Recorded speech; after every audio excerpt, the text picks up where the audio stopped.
السلام علیکم ورحمۃ اللہ وبرکاتہ۔ میں ریاض احمد ریاض قادری آفیشیل چینل سے آپ حضرات کے سامنے بہت ہی بہترین تقریر لے کر حاضر ہوا ہوں کہ آخر سنی بریلوی میلاد النبی صلی اللہ علیہ وسلم کیوں مناتے ہیں، اور صحابہ کرام نے اگر میلاد النبی نہیں منایا تو یہ آج میلاد النبی کیوں منایا جاتا ہے، اسی پر جواب ہے۔ تو آئیے سنتے ہیں۔ اس سے پہلے آپ ذرا چینل کو سبسکرائب کر لیں، شیئر کریں، لائک کریں، کمنٹ کریں۔ کہ محافل میلاد جس انداز میں آپ بناتے ہو اس شان کے ساتھ کبھی صحابہ کرام نے منائی ہو؟ بڑے بڑے اسٹیج ہوں، کمکمے لگے ہوئے ہوں، دعوتیں دی جائیں، بینر لگے ہوئے ہوں، سجاوٹ کا پورا سامان موجود ہو، صحابہ کرام نے کیا کبھی ایسا میلاد کیا؟ یہ عموماً یہ شکوہ کیا جاتا ہے اور یہ شکایت کی جاتی ہے۔ سوال یہ پیدا ہوتا ہے کہ آج جو کچھ آپ کرتے ہو دین کے نام پر، یہ 1400 سال پہلے ہوتا تھا۔ اللہ، یہ جو ٹی وی کے آپ پروگرام چینل کھول کے بیٹھ جاتے ہو اور پھر وہاں جانے کیا سے کیا آپ کہتے ہو، کیا یہ چینل بھی تھے اس زمانے میں؟ جی، ایک چیز یہ ذہن میں رکھیے گا، ہوا یہ کہ اس زمانے میں لوگ میلاد تو کرتے تھے، واقعی طرز محفل میلاد کا یہ نہیں تھا جو آج ہے۔ ٹھیک ہے، لیکن اس بات پر بھی تو غور کیجئے، صرف میلاد آپ کے ہاتھ آیا؟ یہ بتائیے نبی پاک صلی اللہ علیہ وسلم کی سیرت بھی بیان کی جاتی تھی یا نہیں؟ کی جاتی تھی نا، لیکن سیرت النبی کے جلسے تو نہیں ہوتے تھے نا، سیرت النبی کے اسٹیج تو نہیں لگتے تھے نا، مولانا صاحب کو اسلام آباد سے بلا کر انہیں 1,00,000 روپے نذرانہ تو نہیں دیا جاتا تھا نا۔ اچھا یہ بتائیے، نبی پاک صلی اللہ تعالیٰ علیہ وسلم، آپ کے جو صحابہ کرام ہیں کتنے بڑے نمازی تھے، لیکن کچی مسجد نبوی میں نمازیں پڑھتے تھے۔ جی، کچی مسجد نبوی میں نمازیں پڑھتے تھے۔ آج ایک مسجد کسی شیخ کی، شیخ الحدیث کی، ہمیں کچی آپ دکھا دو۔ اللہ اکبر! تو مسجدیں کچی تھیں، نمازی پکے تھے۔ اب مسجدیں پکی ہیں، نمازی کچے، تو مسجد ایک دکھا دیجئے۔ اچھا یہ بتائیے، نبی پاک صلی اللہ علیہ وسلم کے پاس صفہ میں طلبہ پڑھتے تھے، بخاری شریف کے بقول 70 سے لے کر 400 لوگ آپ سے پڑھتے تھے، لیکن وہاں پر کچن نہیں ہوتا تھا، ہاسٹل نہیں ہوتا تھا، جی، اور باقاعدہ تدریس پیسوں کے ساتھ اور تنخواہ کے ساتھ نہیں ہوتی تھی، تو یہ مدارس دینیہ کا قیام بھی تو اس زمانے میں نہیں تھا۔ پڑھائی اس جیسی دکھا دو، لیکن وہاں مدرسوں کا نام و نشان نہیں تھا۔ جی، نبی پاک صلی اللہ تعالیٰ علیہ وسلم کی ختم نبوت کے لیے جہاد تو کیے جاتے تھے، لیکن تاجدار ختم نبوت کی کانفرنس نہیں ہوتی تھی۔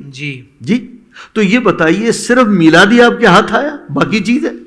تو معاملہ یہ ہے کہ جب مسلمان نے یہ دیکھا کہ نبی پاک صلی اللہ تعالیٰ علیہ وسلم کی سیرت کے جلسے، کہ مسلمان اپنے نبی کی سیرت کو بھول گیا ہے، اپنے نبی کے طریقے کو بھول گیا ہے، تو مسلمان نے کہا پھر مسلمانوں کو جمع کرو اور جلسے کی صورت میں حضور کی سیرت بتاؤ کہ ہمارے نبی کی سیرت یہ تھی، ہمارے نبی کا طرز و طریق یہ تھا۔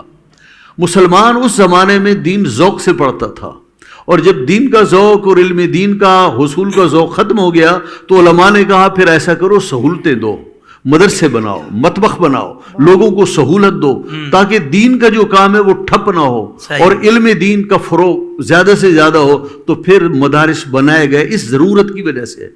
ایسی آپ یہ دیکھیے کہ اس زمانے میں جو شادیاں ہوتی تھیں تو کارڈ تقسیم نہیں ہوتے تھے، ہال بک نہیں کرائے جاتے تھے، اور کرسیوں اور ٹیبلوں پر کھانے نہیں کھلائے جاتے تھے۔ آج ہمارے ہاں جو شادی کا نام جو رواج ہے، اس قسم کی کوئی ایک چیز 1% بھی نہیں تھی، لیکن اور یہ جو محافل کی جاتی ہیں، اس قسم کی محافل بھی نہیں تھی۔ مسلمان نے یہ دیکھا میرا گھر پکا ہے تو اللہ کا گھر بھی تو پکا ہونا چاہیے۔ مسلمان نے کہا جب میرے بیٹے کی ولادت ہو، میرے بیٹے کا عقیقہ ہو تو تجھ کو احتشام اور دھوم دھام کے ساتھ محفل ہو، میرے بیٹے کی شادی ہو تو دھوم دھام کے ساتھ ہو، تو میرے نبی کے صدقے میں مجھے سب کچھ ملا، تو میرے نبی کی محفل کیوں پیچھے رہ جائے، وہ بھی تو شان و شوکت کے ساتھ ہونا چاہیے۔ یہ فلسفہ ہے اور یہ وجہ ہے کہ محافل میلاد کا رنگ یہ ہے۔ باقی محافل ان کا رنگ 1400 سال کی طرف لے جائیں تو محفل میلاد بھی ہم لے جائیں گے، لیکن یہ نہیں ہو سکتا کہ دنیا کی ہر محفل کا ڈھب زمانے کے مطابق ہو اور محفل میلاد کو ہم ادھورا چھوڑ دیں۔ سلامت رہے، سلامت رہے۔ دیکھیے کہ جس کو حضور نے منع کیا جی وہ رائج ہے، وہ رائج اور باقاعدہ شان و شوکت اور شریعت کے قول میں رائج کیا جا رہا ہے۔ ابو داؤد کی حدیث ہے وما امرت بتشیید المساجد، جی حضور نے فرمایا مسجدوں میں چونا نہ کرنا۔ اور بخاری کو آپ دیکھیے تو بخاری شریف میں تعلیق موجود ہے لَتُزَخْرِفُنَّ كَمَا زَخْرَفَتِ الْيَهُودُ وَالنَّصَارَى، میری امت مسجدوں کو ایسے سجائے گی سنوارے گی جیسے یہود و نصارہ اپنی عبادت خانوں کو سجاتے ہیں۔ اب آپ دیکھیے یہ بات آگے انور شاہ کاشمیری صاحب تک پہنچی ہے تو وہ ڈگمگا کر انہوں نے یہی بات کی ہے کہ الضروریات تبیح المعذورات، کہ یقیناً حالات بدلنے کے ساتھ جو ہے ممنوع چیز بھی جو ہے وہ جائز ہو جاتی ہے، ممنوع چیز بھی جو ہے الضروریات تبیح المعذورات، تو وہ جو محظور چیز ہے، جو ممنوع چیز ہے، وہ بھی حالات کے اعتبار سے صحیح ہو جاتی ہے۔ تو حضور نے جس چیز کو نام لے کر منع کیا ہے وہ آپ رائج کر رہے ہیں، اور حضور نے جس کے لیے پورا خطبہ پڑھا ہے اس کو آپ منع کر رہے ہیں۔ تو یہ ایک ایسی چیز، تو اس پر ایک بڑا سادہ سا جواب دیتے ہیں، نہیں جناب یہ احداث للدین ہے، یہ احداث فی الدین نہیں ہے، یہ دین میں ایجاد نہیں ہے، یہ دین کے لیے ایجاد ہے۔ تو ہم بھی کہتے ہیں یہ محفلیں چراغا جھنڈے یہ دین میں ایجاد نہیں ہے، یہ دین کے اس کانسیپٹ کو پھیلانے کا ایک طریقہ ہے۔ اب تو ایک اور ڈرامہ یہ شروع ہوا کہ جناب نفس میلاد کے ہم قائل ہیں، یہ کیفیات جو ہے ساری اس کے ہم قائل نہیں۔ اب آپ دیکھیے جب مساجد تعمیر ہوتی ہیں یا دینی جلسے ہوتے ہیں تو اس میں باقاعدہ اعلان ہوتا ہے گرمیوں میں کہ ایئر کنڈیشن لگانا ہے آپ چندہ دے دیجئے، پنکھا لگانا ہے چندہ دے دیجئے، سردیوں کے اندر ہیٹر سسٹم لگانا چندہ دے دیجئے۔ تو بھائی آپ نے کس فقہی جزئیے سے یہ آج کی پروڈکٹ اور آج کی بنائی ہوئی ہیئت قضائیہ اور آج کی خارجی چیزیں جو دور رسالت کے بعد ہے اس کو کہاں پر حدیث پاک کے اندر متعین کر کے اور پیسیفک اس کو ثواب کا باعث کہا ہے تو وہ کیسے جائز ہو جاتا ہے؟ تو کہنا کہ دراصل ہم نے پنکھے کو دین نہیں کہا، نہ اس پر ثواب کی نیت کی۔ میں نے کہا اعلان تو آپ پنکھے کا ہی کر رہے تھے، کہ نہیں پنکھا جب چلے گا تو نمازی کو سکون ملے گا، اس سے نماز کا ایک وقار باقی رہے گا، عبادت کا شوق آئے گا، تو اس کے لیے تو دلائل موجود ہیں اور وہ اس کے لیے ذریعہ بن رہا ہے۔ تو میں نے کہا ہمیں بھی اسی طرح قبول فرما لیجئے کہ ہم نے نفس جھنڈا پر اور نفس چراغا پر ثواب کی نیت نہیں کی، لیکن جب چراغا ہوگا لوگ دیکھیں گے کہ جناب حضور کا ذکر ہو رہا ہے تو ہمارے عرف میں اظہار محبت و تعظیم کا طریقہ یہ ہے تو ہم نے چراغے پر ثواب کی نیت نہیں کی ہے، فروغ عشق مصطفیٰ صلی اللہ علیہ وسلم پر ہم نے چراغے کی جو ہے وہ جو ثواب کی جو ہے وہ نیت کی ہے۔ تو لہٰذا جس فتوے سے مسجد کے پنکھے اور آپ کا لاؤڈ اسپیکر اور آپ کہتے ہیں جو مسجد تک چل کر آئے گا ہر قدم پر اس کی نیکی ہے، اس نے کہا حضرت صاحب مسئلہ پھنس گیا، کہنے لگا کیا؟ کہنے لگا میں تو موٹر سائیکل پر آتا ہوں، میں تو موٹر سائیکل پر آتا ہوں اور بالکل میں پارکنگ میں پارک کرتا ہوں اور ایک قدم تو میرے کو صرف ایک قدم کا ثواب ملے گا۔ کہنے لگا نہیں بیٹا ثواب تو آپ کو جہاں سے 1.5 کلومیٹر سے آ رہے ہیں وہاں سے ملے گا۔ تو کہنے لگا قدم تو نہیں چلے پہیے چلے ہیں، تو لہٰذا جب آپ کے موٹر سائیکل کے پہیوں پر بھی ثواب ہو سکتا ہے تو جس سے حضور سید عالم صلی اللہ علیہ وسلم کی حضور سید عالم صلی اللہ علیہ وسلم کی محبت اور عشق کا مجھے بتائیے کہ ہمارے ملک کے اندر پاکستان کے اندر جب جناح انٹرنیشنل ایئرپورٹ جو ہے وہ سجدہ ہے کراچی کا، تو بتائیے جو اتنے مسلم اور غیر مسلم اترتے ہیں تو ان کے لیے میسج نہیں ہوتا کہ غیر مسلم آج نے دیکھا کہ جناب یہ آج پورا شہر کراچی سجا ہوا ہے تو وہ بالکل گم سم اور سن رہے گا، یہ کسی سے پوچھے گا آج یہ خوشی کیسی، یا یہ بولے گا یہ ماتم کیسا ہے، تو چراغوں کو دیکھ کر ماتم کہے گا یا خوشی کہے گا؟ تو اس کو کہا جائے گا جی آج ہمارے نبی کا برتھ ڈے ہے، حضور کی تعظیم ہے، تو اس سے اس کے دل میں اسلام کی محبت نکلے گی یا آئے گی؟ تو لہٰذا جس طرح آپ حضرات نے اس بات کو لکھا کہ مسجدوں کو پختہ بنانے سے حضور نے منع کیا اور حضرت نے بیان کیا کہ اگر آج تو مسجد اگر کچی ہوں تو اس کے 2 نقصانات ہیں۔ ایک نقصان یہ ہے کہ آج ہم اپنی فکر میں اتنے کمزور ہیں کہ عمارت کو دیکھ کر شخصیت کی عزت کو جانتے ہیں، تو ایسے ہی لوگ نماز نہیں پڑھ رہے معاذ اللہ، اب وہ ہم کو سمجھاتے ہیں ایسے ہی لوگ شاہ صاحب نماز نہیں پڑھ رہے ہیں، اب مٹی کی مسجد اگر بنائیں گے تو لوگ نماز پڑھیں گے، تو کہا مسجد اتنا خوبصورت بناؤ کہ اندر کوئی آئے تو جا نہ سکے. تو میں نے کہا حضور کا ذکر پھر اتنے اہتمام سے کرو کہ جو سنے تو پھر عشق لیے بغیر جا نہ سکے. تو لہٰذا جتنی باتیں آگے چلیں گی پھر کہتے نہیں ہمارے جلسے وغیرہ تو ہے نا یہ دین نہیں ہے. تو کیا میں نے کہا بے دینی ہے؟ کلمہ پڑھنے کے بعد ہر چیز دین بن جاتی ہے. 3 دن کا چلہ، 3 دن کی تعین، اس دن کی خصوصیت. جس طرح مفتی صاحب قلوہ نے فرمایا سیرت تو بیان کی جاتی تھی، سیرت کا جلسہ نہیں تھا. کہتے ہیں نہیں یہ دین نہیں ہے. تو میں نے کہا پھر یہ کیا ہے؟ آگے خود بتائیے، فلنگ دا بلینکس. اگر یہ دین نہیں ہے تو پھر یہ کیا ہے؟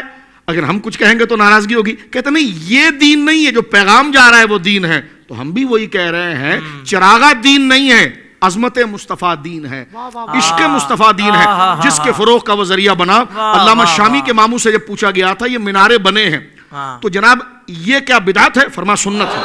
فرمایا کیوں؟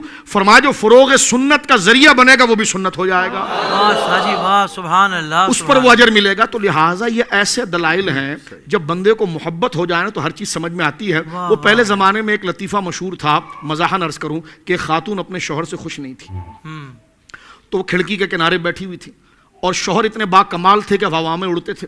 تو جب شوہر آئے تو انہوں نے کہا میاں تمہیں پتا ہے تم ایسے ہی گھوم رہے پھر رہے ہو؟ میں نے اللہ کے ایک ولی کو دیکھا ہے کہ وہ ہوا میں اڑ رہا تھا، بڑا نیک تھا. تو کہا نیک تھا؟ کہاں اس لیے تو ہوا میں اڑ رہا تھا. کہا وہ میں تھا. کہا اچھا تم تھے اس لیے ٹیڑے ٹیڑے جا رہے تھے. یعنی جب بغض لگتا ہے تو حدیث سامنے، مسئلہ سمجھ. تو مسئلہ نہ یہ مناظرے کا ہے نہ مسئلہ یہ کسی کا ہے، یہ بغض کا ہے. اب آپ دیکھیں نا اکبر نے کہا تھا بربل کو دنیا کا سب سے خوبصورت بچہ لے آؤ. وہ ڈھونڈتا رہا، 4 مہینے گزر گئے. اس نے کہا کیا کرتے ہو؟ تو ایک بندہ بچہ لے آیا، اس کی ناک بہہ رہی تھی، کپڑے بھی میلے تھے. تو اکبر نے کہا یہ ہمارے دربار کی مخالفت ہے، یہ تم کیا لے کر آ گئے؟ تو کہا یہ دنیا کا سب سے حسین بچہ ہے. کہنے لگے کیسے؟ کہا یہ میرا بچہ ہے. تو دیکھیں جب محبت ہوتی ہے تو ساری چیزیں سمجھ میں آ جاتی ہے، اور جب بغض لگ جاتا ہے تو اڑنے والی کرامت میں بھی اس لیے ٹیڑھا ٹیڑھا اڑ رہے تھے. تو کہنے کا مقصد ہے کہ یہ بات تحقیق کا نہیں ہے، یہ بغض کا ہے. اور بغض پھر اس ذات کے ساتھ کرنا، الیاذ باللہ الیاذ باللہ. تو ہمیں چاہیے کہ یہ مسئلہ جو بیان کیا جا رہا ہے یہ تنقید و تنقیص کے لیے نہیں ہے، یہ تفہیم کے لیے ہے. اور جناب سید عالم صلی اللہ علیہ وسلم کی عظمت و شان کے آگے رکاوٹ نہیں لگانی چاہیے. وہ تہ تیغ بھی نعت پڑھی جائے گی، برسر ممبر بھی نعت پڑھی جائے گی، جنازہ جب اٹھے گا تب بھی نعت ہوگی، قبر میں بھی مصطفیٰ کریم. یہ تھی میلاد مصطفیٰ صلی اللہ علیہ وسلم پر دلیل. آج وہابی دیوبندی مسجدیں تو خوبصورت بنواتے ہیں، عالیشان بنواتے ہیں، اس میں اے سی لگواتے ہیں، پنکھے لگواتے ہیں، قالینیں بچھواتے ہیں،